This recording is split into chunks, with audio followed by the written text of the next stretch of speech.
అందరికీ నమస్తే అండి. నా పేరు సూర్య. ముందుగా డాక్టర్ బిఆర్ అంబేద్కర్ జయంతి సందర్భంగా ఆయన ఏ ఆశయాలతో అయితే మన రాజ్యాంగాన్ని రచించాడో ఆ ఆశయాలు ఏదో ఒక రోజు ఖచ్చితంగా పూర్తిగా నెరవేరాలని, ప్రజలు వాళ్ళ స్వార్థ అవసరాల కోసమో లేకపోతే వాళ్ళ పార్టీ కోసమో కాకుండా రాష్ట్రానికి నిజంగా మంచి చేసే నాయకులను ఎన్నుకోవాలని ఆ రోజు వస్తుందని మనస్ఫూర్తిగా ఆశిస్తూ, నిన్న జగన్ రెడ్డి గారి మీద రాయితో దాడి జరిగింది. అంబేద్కర్ జయంతి సందర్భంగా ఆయన రాసిన రాజ్యాంగానికి అది పూర్తి వ్యతిరేకమైన చర్య. అంటే ఎవరైనా సరే, అతను ఏ నాయకుడు ఎలాంటి వాడైనా సరే, ఆ వ్యక్తి ఎలాంటి వాడైనా కూడా ఒక వ్యక్తి మీద దాడి చేయడం, ఫిజికల్గా మన చేతుల్లోకి తీసుకుని చట్టాన్ని చేయడం అనేది ఎవరు మనిషిగా ఆలోచించే వాళ్ళు కానీ, చట్టాన్ని గౌరవించే వాళ్ళు కానీ ఎవరు కూడా దాన్ని సపోర్ట్ చేయరు. అది ఎవరి మీద జరిగినా సరే, మనం అంతా మనుషులం కదా. ఫస్ట్ మనం మనుషులం, తర్వాత వ్యక్తి ఎలాంటి వాడు అనేది వస్తుంది. ఎలాంటి వ్యక్తి అయినా అతని మీద దాడి చేయమని లేదు కదా. సో జరిగింది, దానికి ఎవరైనా సరే అటువంటి దాన్ని సపోర్ట్ చేయరు, మద్దతు ఇవ్వరు. దాడి నిన్న జరిగింది. దాన్ని సోషల్ మీడియా అంతా ప్రతిపక్షాలు చేయించేసే, పవన్ కళ్యాణ్ చేయించేశాడు, చంద్రబాబు చేయించేశాడు. మమ్మల్ని వదిలితే వెళ్ళి చంపేస్తాము, కొట్టేస్తాము, నరికేస్తాము అంటూ ఆ ఎమ్మెల్యేల నుంచి ఓడిపోతారని చెప్పి దాడి చేయించేశారు. రాజకీయంగా వాడుకోవడానికి ఎన్ని రకాలుగా ప్రయత్నించాలో అన్ని రకాలుగాను ప్రయత్నిస్తున్నారు. వాళ్ళు ప్రయత్నిస్తారు కూడా, ఆ పార్టీ అంత. కాబట్టి వైసీపీ పార్టీ అంతా దాడి కావాలని ప్రతిపక్షాలు చేయించుకుని వాళ్ళు ఓడిపోవడానికి వాళ్ళ మార్గం వాళ్ళు వేసుకున్నారు అనుకునేంత మూర్ఖులు చదువుకున్న వాళ్ళు ఉండరు. కాస్త ఆలోచన జ్ఞానం ఉన్నవాళ్ళు అయితే ఉండరు. మీకు ఎలాగో సపోర్ట్ చేసేవాళ్ళు ఎలాగో మీలాగే మాట్లాడతారు కదా. కొత్తగా ఏం మాట్లాడతారు వాళ్ళు? కార్యకర్తలు కానీ, మిమ్మల్ని సపోర్ట్ చేసే పిల్లలు కానీ, మీ మాయలో ఉన్న పిల్లలు కానీ మీలాగే మాట్లాడతారు. సరే, పవన్ కళ్యాణ్ ఆయన రాడితో దాడి చేయించాడు అనుకో. చేయించాడు అసలు సింపతితో జనాలు ఎంతమంది ఓట్లు వేస్తారో చూద్దాం, మన రాష్ట్రంలో ఎంతమంది ఉన్నారని దాడి చేయించారా ఏంటి? అంటే అంత తింగరోళ్ళ కనిపిస్తున్నారు జనాలు.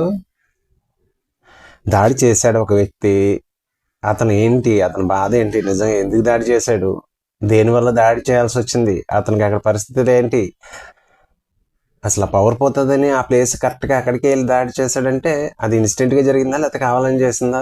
అదంతా ఎంక్వైరీ చేయాల్సిన పోలీసులు. నిజంగానే ప్రతిపక్షాల్లోనూ అంటే లోకల్లో ప్రతిపక్ష లీడరు లేకపోతే ఇంకొకళ్ళు చేస్తే దాన్ని కూడా బయటపెట్టండి, తప్పే ఉంది. ప్రతిపక్షాలు చేయవు కదా. చిన్నగా ఎవరికైనా ఆలోచించేవాడికి, ఎవరికైనా కాస్త బుర్రనోడికి అర్థమయ్యేది ఏంటంటే అలా చేయరు. కాస్త జనం సింపతికి ఎక్కువ, వ్యక్తి ఎలాంటి వాడైనా పర్వాలేదు కానీ సింపతి ఆ టైంలో కాస్త ఎంతో కొంత ఓట్ షేర్ అటు వెళ్తుంది. అంటే మనుషులు, రాజకీయ నాయకుడు ఎలాంటి వాడైనా సరే అతనికి ఏదైనా జరిగితే ఆ సింపతితో కొంతమంది ఉంటారు అలా ఓట్లు వేసేవాళ్ళు. అది తెలుసు కూడా ప్రతిపక్ష నాయకులు కావాలని దాడి చేయించారు. అటువంటి ప్రచారాలు మానేయండి. మీరు రాజకీయ నాయకుల కింద ఉన్నారు, రోడ్డుని పోయే రౌడీల్లాగా బిహేవ్ చేయకండి. కొంతమంది అలా మాట్లాడుతున్నారు చూడండి. ఆ నాగార్జున యాదవ్ పోస్టులు పెడతారు చూడాలి. మీరు ఏమీ అనలేదని సహనం పాటిస్తున్నా, లేకపోతే ఏం చేసేస్తాడో మరి నాకు తెలియదు. మీరు సైగ చేస్తే ఏమైనా చేసేస్తామంటే ఏం చేసేస్తావు? నువ్వు నాయకుడు కదా. అసలు రాజకీయ నాయకుడు ఎలా ఉండాలో కనీసం మీనింగ్ తెలుసా? ఏం నాయకులు రా నాయన మీరు? దాడి చేసింది ఎవరు ఫస్ట్ పట్టుకోండి. మీరు కావాలని చేయించుకున్నారా లేదా అది నాకు తెలియదు, నేను దాని గురించి మాట్లాడట్లా. కాకపోతే ఈ ప్రతిపక్షాలు చేయించాయి, వీళ్ళు చేయించారు, వాళ్ళు చేయించారని మీ టైం వేస్ట్ చేసుకోకుండా మీ ప్రచారాలు ఇలాగే చేస్తారు. మీ సాక్షి మీడియా అయితే ఇంకా అదే పని మీద ఉంటాడు ఇంక ఈ 2 రోజులు. ఎందుకంటే జనంతో పని లేదు కదా, జనాలను ఎలాగైనా రెచ్చగొట్టేయాలి మనకు కావాల్సింది.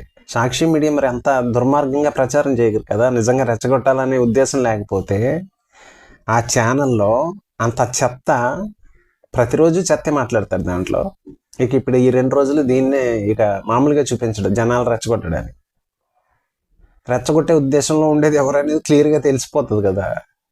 పాపం కొంతమంది పిల్లలు మేము ఆయనలో పడిపోయారు, అది బ్రెయిన్ వాష్ అయినట్టు అయిపోయింది. వాళ్ళు కూడా ఏదో రోజు బయటకు వస్తారులేండి. అలా ప్రచారం చేసుకోరు కదా. అతను ఏంటి, ఎందుకు చేశాడు, అతను కలిగిన బాధ ఏంటి, ఏమన్నా మీ పార్టీ వల్ల లేకపోతే ఏమన్నా బాధ కలిగిందా, లేకపోతే కార్యకర్త ఆ రూట్లో ఆలోచించడం అనేసి ప్రతిపక్షాలు ఓడిపోతాయని చేయించేసినాయి. మాట్లాడటానికి ఉన్న ఇది ఉండాలి కదా. నాయకులు మీరు సోషల్ మీడియాలో పనికిమాలిన పిల్లలు కాదు. వాళ్ళంటే ఆవేశాన్ని కంట్రోల్ చేసుకోలేరు, వాళ్ళు మాట్లాడతారు. మీరు అలా ఉండకూడదు కదా. కావాలని మాట్లాడుతున్నట్టు ఉంది, నువ్వు డ్రామా చేస్తున్నట్టు ఉంది మీరు మాట్లాడుతుంటే. ఇప్పుడు మీరు నిజంగానే కావాలని డ్రామా చేస్తున్నారు, ఎలక్షన్ డ్రామా చేస్తున్నారు అనిపిస్తుంది మీరు మాట్లాడేది చూస్తే. నాయకుడు ఎలాగే మాట్లాడతాడా? జనాలు రెచ్చగొట్టాలని చూస్తావా? దాడి ఎలా జరిగింది, ఎవరు చేశారు, ఫస్ట్ అది తేల్చాల్సింది పోయి ఒకటే దేని ప్రతిదాన్ని వాడేసుకోవాలని చూడటమే. ఇదే ఇక మన రాజకీయం. ఆ పార్టీ అంతా ఇప్పుడు ఉత్తముడు ఏమైపోడు, దాడి జరిగినంత మాత్రం తెల్లారగానే జగన్మోహన్ రెడ్డి ఉత్తముడు, మహాత్మా గాంధీ, అంబేద్కర్, డాక్టర్ అంబేద్కర్ అయిపోడు కదా. అతనే అవుతాడు. దాడి జరిగిందంటే అతని మీద కోపంతో ఎవడో దాడి చేశాడు, అంతే అవుతుంది. దాడి జరిగేసినంత మాత్రం, రాయితో కొట్టేసినంత మాత్రం సడన్గా తెల్లారేటప్పుడు ఉత్తమ పురుషుడు అయిపోరు.